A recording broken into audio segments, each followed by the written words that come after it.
Hello everyone, we're back talking business and thank you very much for joining me here. I've had quite a few students ask me lately about apprenticeships and taking that route into employment rather than university. Well, I know bits and pieces about it, but wouldn't it be better to actually speak to apprentices who have been there and done it and are still doing it? So, continuing our special theme here related to transport, we've got Chloe and Mohammed who have kindly volunteered some of their time to chat today about the apprenticeship route. So, without further ado, let's get stuck in and let's talk business with Chloe and Mohammed focusing on apprenticeships. Hello, everyone. We are talking business with a special here. We've got two guests for the first time ever, and we've got a really specific topic for you. So we've got Chloe and Mohammed here for us. Hello, Chloe. How are you today? Hello, I'm good, thank you. I'm happy to be here. Super. Thanks for coming. And Mohammed, hello to you too. How are you doing? Hello, I'm doing well. Brilliant. Well, thank you. Thank you very much to both of you for joining us. Rather than me try and explain too much about what's going on, we've got an apprenticeship themed kind of show here for you today, and we'll be talking about that with regards to your roles, who you work for and how you got into them. So looking back, to your starting point then and what you've been doing for the last few years, how does an apprenticeship work from the words of somebody who's actually done one? I'll start. How does an apprenticeship work? So apprenticeships are a training opportunity where you study for a recognised or professional qualification. You're also working on a real life job with experienced staff. There's a a strong emphasis on learning on the job and applying that knowledge. So apprentices would usually spend 20% of their time doing off-the-job learning. And the great thing about apprenticeships is that when you start, you don't need to be an expert in that field or in that industry. So you can start off as someone basic, and then the apprenticeship would improve that knowledge for you and allow you to gain insight into new industries that you haven't been into before. Right. Another thing great about apprenticeships is that the real focus on the behaviors. So before you even start, it's all about the mindset and that growth orientation, that initiative. That's what apprenticeships really are about before you even start. Right. So where are you two doing your apprenticeships then? What businesses are you working for and where are you studying with them? So I'm... Oh, sorry, go on, Mohammed. Go ahead, Chloe. Go on, Chloe, you go first and then we'll go Mohammed. Yes, so we both work for Transport for West Midlands, which is part of the West Midlands Combined Authority. I'm part of the Commonwealth Games planning team in transport. So that's kind of where I do all of my work. And I'm studying with Performance Through People, which is the training provider who kind of delivers the apprenticeship side of it. Cool, thank you. And Mohammed, what about you? Same or similar? So I work in the same directorate as Chloe. So I work in network resilience, where it's all about managing congestion and improving road safety. Mm-hmm. But I work in general network resilience under the director and assist the PA. So I work in different projects. So I'm not specifically working on the Commonwealth Games, but I work on variety, such as, for example, the Adept Live Labs, which is all about sensor technology, and the RTCC, which is a regional hub for managing transport network. Wow. Okay. So, my next question was going to be, what do you do on your apprenticeship? But I think you're kind of getting to the point of that. So, I mean, is there a typical day for an apprenticeship? What do you do when you're an apprentice? And I think there's this feeling that an apprentice just goes in, puts the kettle on, this old school kind of thinking that if it doesn't have the word university in it, that it's not relevant. And no, I know that's not true. And I'm sure you would agree completely. So, is there a normal day for you? Mohammed, do you want to take that one first, in terms of what you do on a day-to-day basis? Yeah, before starting an apprenticeship, there was a lot of social stigmas surrounding it. Oh, apprentices don't do real life tasks that don't make a big difference. The reality is that apprentices do. We start on projects from day one. My workload when I first started to what it is now, a year into an apprenticeship, I have been working on real life projects. My workload is mainly supporting directors, supporting the PAs and supporting managers in their tasks, making it easier for them, reducing their workload and supporting them whenever they need. So I do various things, diary management, all the way to knowledge dissemination, everything like that. Cool. And what about you then, Chloe? Is there a normal day for Chloe, or what do you do on your apprenticeship? Or what did you do as you were talking about changing roles earlier? Yeah, so I think the thing with an apprenticeship is every day is different, which is something that I like. So it's not like you're always sat in a classroom and learning. I feel like you're learning in so many different ways. You're learning from the people around you, you're learning when you do go and do your classroom time, but there are just so many different like projects going on, like Mohammed said, and there's so many different things to get involved in that no day is the same and it is never boring. So anything from attending meetings, scheduling meetings, doing minutes, right up to managing monthly reports or helping someone when they've got a risk that's going out of control. There's just always something different going on, which is what I wanted. I wanted something that was going to keep me busy and excited. Yeah, and your mind's always working and you're really engaged. You have to be engaged with that. Otherwise, you won't be able to perform, will you? So, fascinating. Thank you both. Well, why are you doing an apprenticeship then? Why not just follow, a lot of the talk that is go to university, get the degree, jump into your dream job, and then you're sorted forever. So why the apprenticeship? I think for me, as I kind of just said, I wanted something that was very fast paced and a little bit different to kind of keep me engaged in my learning, because I didn't want to stop learning. But I was actually doing a part-time job at the time, and I found that a lot of my learning and knowledge around business was coming from working and being in my part-time job as opposed to sitting in a classroom. So for me, I kind of wanted that nice balance of the two, of still being able to go out to work and gain these other skills, the people skills, the skills that get you through day-to-day life that you can't be taught in a classroom. But I was kind of I get the nice balance of the two with my apprenticeship. Brilliant. And is that a similar thing for yourself, Mohammed? Similar reason? Yeah, exactly the same. It's that dual studying and working at the same time. I wouldn't like to sit in a classroom and absorb information. I feel like I need to make a positive difference, and not only work in the public sector, but also in my role, I'm really supportive. I feel like an apprenticeship is the great way to do that. Fantastic. Well, thank you for your honesty there. And I, even as a teacher who earns a living by being in the classroom, there are limits to what you can do in there, and you two are proof of that. So thank you for sharing that with us. I've got a really interesting question here from one of our teachers. So a lot of these questions have come from our students. I don't think I've thought of one of these. I can't take any credit. But one's also come from our great sports teacher, Dan. And he's asked, what experiences and skills have been useful learning at school, college, or on your studies, which have supported you gaining your current role, and how do these skills support daily activities that you have to complete? So was there things that you learned at school, college, or on your studies that then were useful in your workplace? I don't know who wants that first. I'll leave it up to you. I feel like the actual studying in school that you do, that time management, managing your time to revise, complete assignments, for that kind of skill, the academia, the skills that you get, and creating a timetable and things like that, it really comes in useful when you're managing your priorities and managing workload within your job role. So I've got a lot of conflicting priorities. A manager can just quickly tell me, could you complete this on my behalf, or can you manage this certain report? And then I've got something else to do from a manager, we'll say. So manage them priorities, what you learn in school, definitely comes in useful. Also the team building and social aspect of school as well. So in my courses that I studied, there was a lot of group presentations, a lot of feedback was given, and you had to do peer assessment.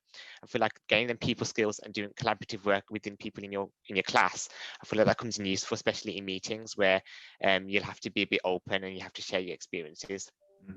Can I just say, before Chloe, if you want to give your insight on that as well. Mohammed, thank you for saying that, because us teachers, we have our lines, but when you go to work, you're going to have to work with people you don't know, maybe even people you don't like, and you've proven that, and it is a fact of life, whether you like it or not. You're going to have to communicate, you're going to have to present, you're going to have to collaborate and work as a team. So it's great to hear it from somebody who's doing it on a day-to-day basis. Chloe, what about yourself? Anything that you've taken from your studies over the years that you now use in your role?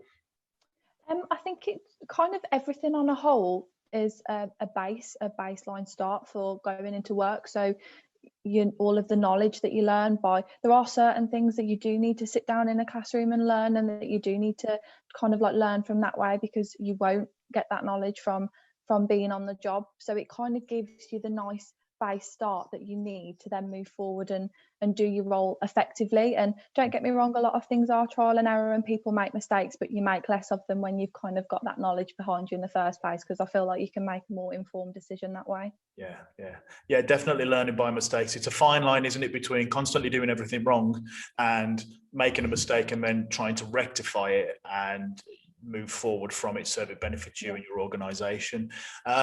Just to go a little bit back to you here, Chloe, you said we were having a quick chat before this. You said you're on your second apprenticeship now. Is that right? Yeah, so I did an apprenticeship for 2 years where I studied business admin as a level 4, and I've completed that and got my qualification, so I'm really pleased about that. But I kind of didn't want to stop there, and I've moved into the program team now at work, which is a lot more project management based. And so although I'm kind of not classed as an apprentice as such, I'm going on and doing another course which is like upskilling me. So I'm doing another level 4 in project management, and then hopefully I'll have both qualifications behind me come the end of the games, which will be good and put me in a better position for the future. Brilliant. And for yourself, Mohammed, what level did you go in as on your apprenticeship? Because I had a student asking me the other day about the differences between the different levels. So what about yourself? Chloe went in at level 4. What about yourself? I've done exactly the same qualification that Chloe did. So I'm currently studying for the level 4 in business administration. So it's equivalent to a foundation degree. So it's a higher apprenticeship. I wanted an all-round course where I can develop skills that's not just tailored to one sector, it's for everything. So I learned all elements of document management, the information systems, the collaboration. So I wanted an all-rounder course, which I feel like business administration was the correct one. Brilliant, thank you. Now, Chloe, you briefly mentioned there the games. So we're recording this in the week where Perry the Bull was announced, and obviously a lot of social media hype, and he's appeared in some of my classrooms, and the games are coming to Birmingham. You know, we're less than 500 days away. So what's your role then in working with the games, and how important are they to Birmingham in the next year or so? Well, kind of touching on the last part of that first, I think they're massively important. I think this is an opportunity to showcase our region, our city, and us as a whole to the world. We have everyone come from near and far, all the way over to watch, to compete, to get involved, which I think is a really exciting opportunity, and it's one that doesn't come along very often. It travels, and I think when it does go, if you don't get involved in it now, I think it's an opportunity missed, and yeah, you'll regret it. So it's a really important thing that's come into the area, and I think it's going to leave a lot of positive legacy as well afterwards. So it's going to make a lot of positive impacts. As for what I do and where I kind of sit in all of that, so as I said before, we're part of Transport for West Midlands, so we're focusing on the transport side of it. We work within the West Midlands Combined Authority, so although we're not directly with the organising committee, we're kind of like a side on to that. And yeah, it's massively important, the role that we do as a whole, because it keeps everything ticking. It gets the athletes to the villages, it gets to the stadiums, it gets people everywhere, it gets spectators around.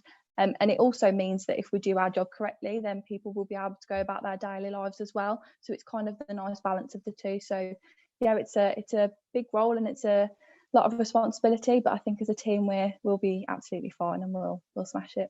Brilliant, yeah, no doubt at all. So, Mohammed, how's the games coming into your kind of daily workload, and what's the feel there? Is it excitement at the moment, or is it, oh my days, there's a lot of pressure, we've got to get this right? What's the kind of feel for you in what you're doing for the games? It's pressure for everyone. I feel like at the start last year, say, we was not as closer to the games, and we're a lot more closer now. I feel for the games team, so where Chloe works, it's a lot more fast paced. From my side, it's more exciting. I feel like I want to know what's gonna, how close are we? Are we nearly finished? What progression have we made? And I feel like in that network resilience as a total, there's a lot of knowledge sharing going on. So as soon as a report goes by, it's going to update. I feel like the whole team gets excited, which is really, really good. In my role specific, I do support the RTCC, the Regional Transport Coordination Centre, and it acts as a multi-agency facility where it will manage the network. And this is really important during the games, because it will manage real-time information, spectators going around, the daily public as well. Right. So it sets as a common view to manage the transport network. Wow. So yeah, big. I mean, it's a massive thing. I'm trying to kind of plug it as much as I can and be get that enthusiasm level up. And I think it's starting to rise now, but it's a bit more tangible with it being next year now, and you're starting to see the venues take shape and things like that as well. Mohammed, let me throw this one back to you then, because there's a lot of volunteer roles there. What are the benefits of volunteering? Because I am trying so hard to get my students to sign up to it. So why should they? From somebody who's working there, Chloe, I might ask you a similar question in a minute. Mohammed, why should they volunteer? Why should they do it for free? For the Commonwealth Games?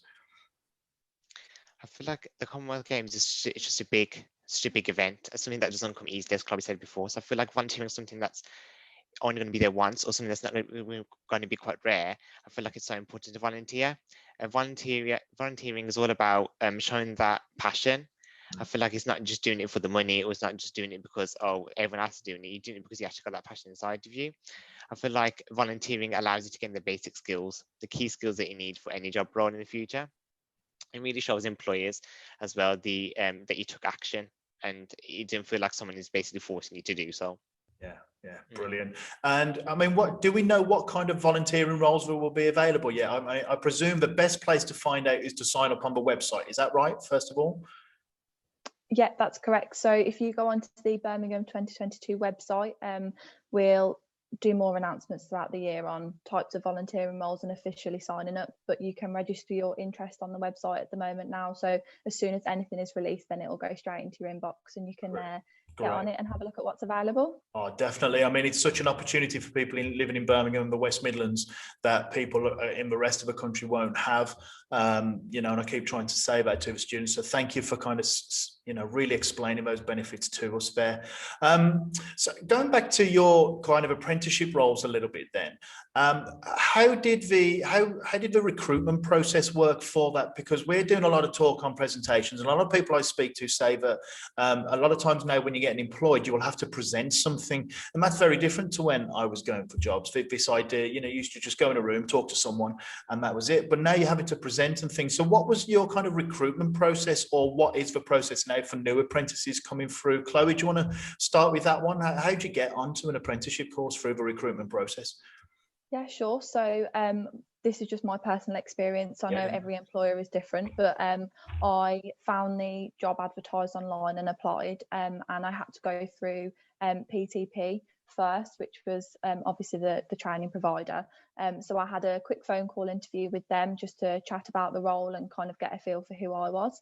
I had to go to a group interview, which kind of involved me being able to talk in front of everyone and kind of put myself across, kind of what you're saying there, and like you're presenting yourself in a way, so you've got to have that like level of confidence to kind of do that and show who you are really. And then I had a one-to-one interview after that with the training provider, who then put me forward to the WMCA, and I had to go to an interview with them where I kind of sat down in front of a panel and answered some questions about myself and my experiences and kind of what I wanted to get out of the role. And then I was lucky enough to secure it. Wow. Now, you said group interview there. That's something new to me. Is that you and the other candidates discussing with the employer there, where you're all in a room together discussing it? Yeah, so there was 12 of us in the room. I know they had a couple of group interviews, so there was more than that they spoke to. But yeah, there was 12 of us in the room, and they kind of ran through the expectations of what the job will entail. We kind of had to do some group work, just problem solving, that type of thing, communication. And yeah, then they kind of judged from that who they took through for further interview stages. Wow, you mentioned problem solving, communication skills there. I might come back to those in a moment. Mohammed, similar situation for yourself, I presume, because you were on similar programs, and is that the situation for yourself? Quite similar, yeah. So I didn't have a group assessment with PTP, so I applied online to the government website, and I got an interview with a PTP, the training provider. It was just a one-off interview with them and nothing further with them. But when I went to the employer, so West Midlands Combined Authority, I had two elements of it. So I had an assessment where it's a proofreading exercise. I had a presentation to display to the interview panel, and I had a diary management task as well. Alongside that, I had a one-to-one interview, and then I got my role offer. Wow. That's quite a process. Quite a bit, yeah. Yeah, that is quite a process. Yeah, I can imagine the pressure and kind of excitement and the nerves during that, in terms of handling it. So what advice would you give to people going through that process? One of our students says literally that. What advice would you give? What skills are people looking for that they say that Mohammed is the one we want, Chloe is the one we want? What advice would you give to our students and anybody watching this? Mohammed, if you want to go first on that, and then we'll go Chloe. Sorry, Chloe, interrupt. Yeah, no, it's okay. Just being yourself, be who you are. Don't try to create a fake version of yourself. Be true who you are. Yeah. Show your people skills. I feel like people skills are fundamental in every single job role, because you're going to be talking to people day in, day out. And same with Chloe's role and my role, it is people focused and getting the work done. The only way you can do that is by communicating with different people and explaining your struggles, or explaining things that you find easy. So one tip I'll give is be yourself and make sure you communicate to different types of people and show who you are. Brilliant. Thank you. What about yourself, Chloe? What would you say to newbies trying to go through this process? I think the most important thing would be is go in there and kind of believe in what you're saying and what you're doing. And when you believe in what you're saying, sell yourself, be confident with it, and you can't really go far wrong. I mean, apprenticeships are hard to find and hard to come by because there is such a demand for them. And I just think if you go in there and you be yourself and you're confident with it, then yeah, you should stand a good chance. Fantastic. And Chloe, I'm going to bounce this one back to you here. Do you ever have any regrets from doing the apprenticeship? I presume, you've got friends who have gone to university, friends who have gone straight into employment. Do you ever think, oh man, I should have done that? Do you ever have those kind of moments, or are you all in on the apprenticeship train, so to speak? Yeah, 100% all in. It's one of the best things that I've ever done. I did actually go to university. I wasn't there very long. I was only there for just over a month, and I just knew deep down that it wasn't for me. And I think I knew that before I started going anyway, but it was a case of I didn't know what else to do. I didn't know what other opportunities there were there for me. But yeah, 100%, it's the best thing I've done. And I think there's kind of this assumption around apprenticeships where people think that you don't have a social life outside of it, and it's wrong, because you do. And granted, I'm not at university and I'm not living away from home in that uni environment, but I've made some of my closest friends with other apprentices in the organisation, and I'm still able to see my friends outside of work on a weekend. And yeah, for me, I'm really glad that I did it, and there's absolutely no regrets at all. How nice is that to hear? That's brilliant. What about yourself, Mohammed? Have you ever thought, well, was this the right choice for me, or are you as well happy on this apprenticeship journey that you're on? I'm extremely happy that I'm in this apprenticeship. I feel like I work best by being on the job and learning from different people. I feel like if I went to uni, yes, I like practical elements of people being there, but I feel like I'm not doing it for a real purpose. I'm just doing it because I wanted to learn. I want to learn on the job and make a difference to people. So I don't regret my decision going to university or anything like that. I never cancelled out university. It was something where I felt like apprenticeship was just better suited to me. I still consider it as an option, and I probably will in the future as well. But I feel like currently now, apprenticeships are suited for me because I like to learn on the job and apply my skills and knowledge. Brilliant. And I'm going to ask you two more questions each. So, Mohammed, let's go back to you on this one here. But there's also a feel that whatever you study at college or university, you then do for the rest of your life. So if you studied business studies and finance, then you will be an accountant forever. So if you don't mind me asking, what did you study at college, and did that lead you to where you are now, or have you gone off on a bit of a tangent with that? So in A-levels, I studied in college. I studied business studies, psychology, and design technology. So these are all related in a way towards, I feel like, a more creative side. Okay. I feel like in my job role now, it's less creative, it's more getting the job done and speaking to people. So all them skills I've learned in them courses, I feel like I have changed in the webs and going to a more complex industry, going to the transport, which I'm not familiarized myself with. So in a way, I feel like the skills I've learned in them, so communicating with people, team building, and being a bit more creative, I feel like I can transfer them onto this job I'm doing now and adapt them into a new environment. I feel like you don't have to stick to what you've studied back in college, or if you went to university or whatever. I feel like just use the skills that you've learned and I'm sure it will come in handy in whatever job that an individual does. Brilliant. You said the word transfer then. We talk about transferable skills quite a lot, so it's great to hear that from yourself there. What about yourself, Chloe? What did you study back in the day in college, and has that led you to where you are? Yeah, so I did business studies, statistics and geography at college. So my business and stats obviously come into play quite a lot now, and it obviously led me to do a business admin qualification. But as I've mentioned previous, I've now moved on to a project management side of it. So I'm kind of upskilling in that and moving into a different direction to what I did study.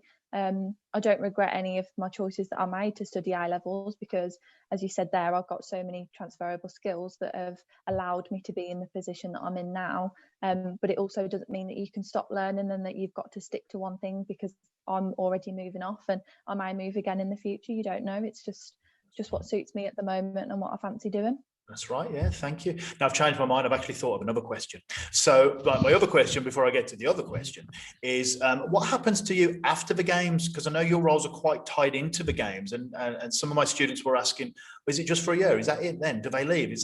What's the point in that? So Chloe, what happens to you after the games? Do you know yet, or have you built so many skills that the whole world is open to you now?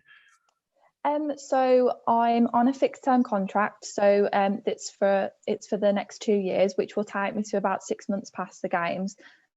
That'll allow me to finish my level 4 qualification, because that's how long it was, the 2-year qualification. But in the 6 months after, I will just kind of move on to the next project that's happening in the area, and gain skills in that and experience in that first. So don't get me wrong, it's not here forever, the games aren't, but there are so many opportunities after it that yeah, there'll be plenty to do, I'm sure. Brilliant. Oh, without a shadow of a doubt. Yeah. What about yourself, Mohammed? Are you tied in to the games finishing, or are you looking long term where you are? What's your situation, if you don't mind me asking? I feel like my role is not strictly on Commonwealth Games, but like Chloe's is a bit different. I feel like I do Commonwealth Games stuff, but I'm heavily focused on other projects. Gotcha. The legacy used in what we're going to get from the Commonwealth Games can be easily transferred to other project areas. So there will be something to do after. There's always projects coming in and out. There's some that will be extended. There's some that would new that will come out. I feel like it doesn't stop just at the games. And projects are interlinked in different fields. So I'm sure that after the Commonwealth Games is finished, new projects will come around and they'll be quite similar. Brilliant, brilliant. Thank you. All right, then. Now it's time for the last question, honestly. So, Chloe, you've actually answered this before when you worked with us a few years ago. I wonder if you can remember your answer. So I'll start with Mohammed to catch him off guard a little bit. So, Mohammed, if you could go back to when you were 17 or 18 years old, and you could give yourself some advice, or you wish somebody had given you some advice and you'd kind of stuck with that and became your kind of mantra, what would that advice have been? Don't listen to other people, listen to your heart, listen to yourself, what you want. I feel like everyone's different, everyone's a human being, we've got different needs and wants, and I feel like what you want inside your heart is completely different to someone else's. And when I was 17, 18, I always thought, what are people doing? They're going to university, what are they studying? I don't want to be left behind. And the truth is, you won't be left behind if you build them connections from day one, and you are set to what you want to achieve. You'll be absolutely fine. So my advice would be stick with your goal. Wow, fantastic. Thank you. What about yourself, Chloe? What advice would you give to 17, 18-year-old Chloe? Probably something similar, but more have confidence in yourself, in that you know what's right for you, and don't just go for something, as Mohammed said, for the sake of everybody else. Have confidence in yourself, in that you'll make the right decision, and if you don't, you'll learn from it and it will work out, because that's what I always used to worry about. Brilliant. Well, listen, thank you both so much. We'll wrap it up in just a moment's time. But thank you for your insights. Thank you for taking the time to answer student questions, because they're the ones who are in this tricky position of making these decisions, in the middle of this global pandemic that we're still in. And to have the advice from you two is just absolutely priceless. So thank you both very much for that. Really appreciate it. I'll say cheerio on here. Stay on the line. We'll have a quick chat at the end of it. But for now, just big thanks from me. No doubt, big thanks from the students. And yeah, we'll speak to you again, no doubt. And thanks for taking the time to chat with me today. Appreciate it. Thank you. Brilliant. No Thank problem. you. Thank you. All right. Thank you. Bye. See, I told you they knew more than I did about apprenticeships. Thank you, Chloe. Thank you, Mohammed, for taking the time to chat and share your insights and your advice with regards to the world of apprenticeships. And I hope that you found that useful and that maybe it does change your decisions as you move forward when you leave school, college, or even university and progress through different routes into employment. And thank you very much to you all for listening and watching here. You can say hi and like, share, subscribe on all the social medias. Really appreciate it if you do. And we'll see you again for another episode of Talking Business real soon. Thank you. Bye-bye.